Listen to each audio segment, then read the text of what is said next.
Okay, so get ready to dive into some serious AI territory.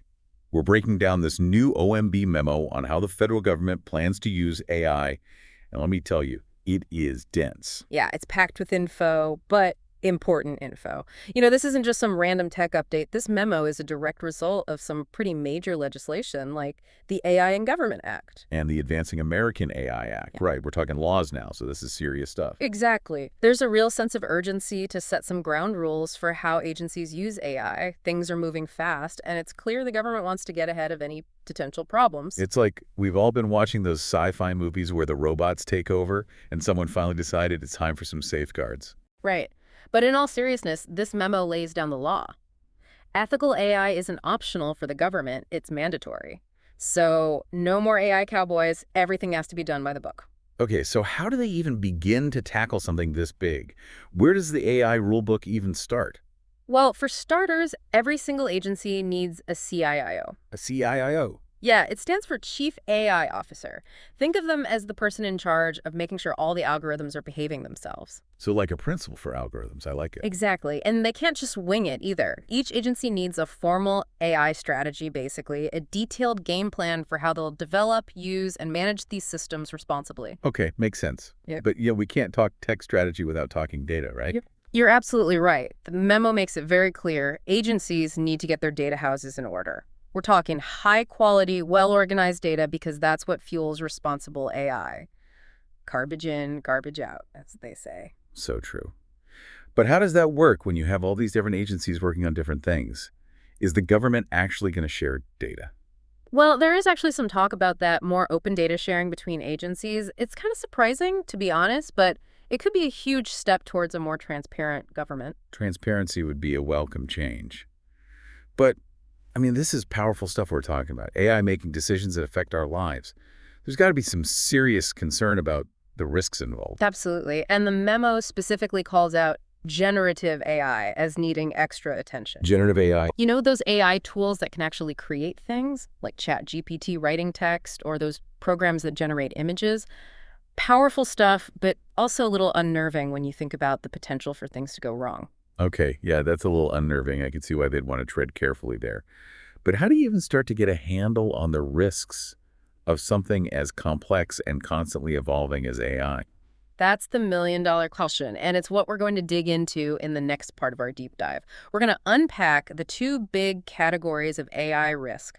The memo outlines safety and rights, and talk about what agencies will actually have to do to mitigate those risks. All right, so let's dig into those AI risks. The memo splits them into two main categories.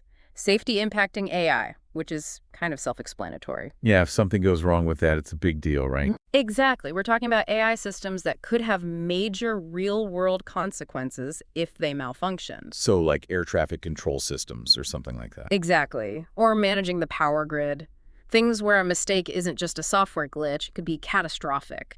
And then there's rights impacting AI, which is a little more nuanced. Okay, yeah, rights impacting AI. That sounds like it could get pretty ethically complicated. It definitely can. This is about AI systems that have the potential to infringe on our fundamental rights. Like what kind of rights are we talking about here? Well, think about an AI system that's deciding who gets approved for a loan, or one that's used by law enforcement to make decisions about suspects. Whoa, yeah. You don't want algorithms making those kinds of judgment calls without some serious oversight.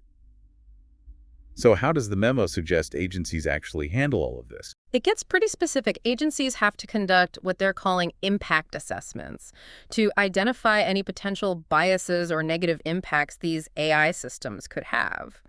So kind of like a risk assessment, but specifically for AI. Exactly. And they can't just do it once and call it a day either. There has to be continuous monitoring of these AI systems to catch any red flags or unintended consequences that might pop up over time. Okay, that makes me feel a little better knowing that there's ongoing oversight. But what happens if I'm not comfortable with an AI making a decision that affects me personally? Does this memo give me any say in that? It's interesting. There actually is a provision about opting out of AI-driven decisions if you'd rather deal with a human. Really?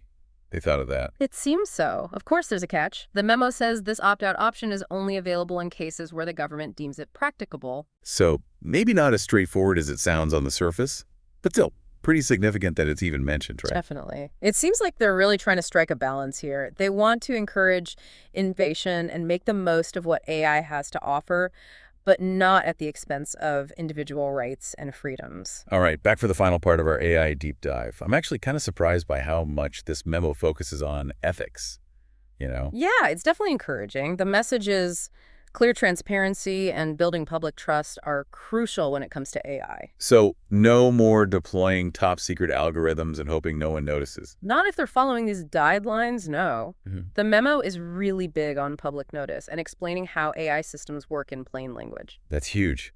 And it goes beyond just telling people what's up, right? Don't they also talk about actually getting input from the public? They do. Agencies are supposed to consult with communities and factor in public feedback as they're developing and deploying AI. Interesting. So it's not just about experts making decisions behind closed doors. Not at all. It's about making sure AI lines up with the values and priorities of the people it's actually going to affect, which makes a lot of sense. Right. Okay, so that's all good in theory. But how do we make sure it actually happens? How do we hold these agencies accountable and ensure they stick to these ethical guidelines? That's the million-dollar question, isn't it? The memo gives us the framework, but the real test is what happens next when they actually put it into practice. And that's where we, the public, come in. Exactly. We need to stay informed, ask tough questions, and basically hold the government's feet to the fire when it comes to AI. I like it. Holding their feet to the fire. But speaking of tough questions, there's one thing that keeps coming back to me. The memo talks a lot about mitigating bias in AI. But realistically, is that even possible? I mean, we build these systems, and we're inherently biased, Yeah, right? it's a huge challenge, and there are no easy answers. The memo acknowledges that AI can reflect the biases of its creators and the data it's trained on. So what can they do about it? Well, that's why continuous monitoring and testing are so important, and being willing to adapt and refine these systems as we learn more, it's a constant work in progress. So not a one-time fix, but an ongoing process. Exactly. And it takes real commitment. You have to truly understand the potential harms of AI and be proactive about addressing them. It's a technical challenge for sure, but also a social and ethical one. Okay, that makes sense. We have to stay vigilant. Speaking of things we should be paying attention to, this next part really threw me for a loop. Did you see the part about ethical procurement? Like they're worried about buying the wrong AI. It's something most people don't think about, but it's really important. The government wants to make sure they're not just snapping up any AI tool that comes along without considering the ethical implications. So no more blindly signing contracts with some tech company without knowing where their data came from or how their algorithm actually works. It's getting a lot harder to get away with that now. They're really pushing for transparency and careful vetting of AI vendors, looking at their data practices and understanding how things work under the hood. It's like they're realizing that buyer beware applies to AI too, especially for the government. 100%. They're taking steps to protect themselves and all of us from the potential downsides of AI.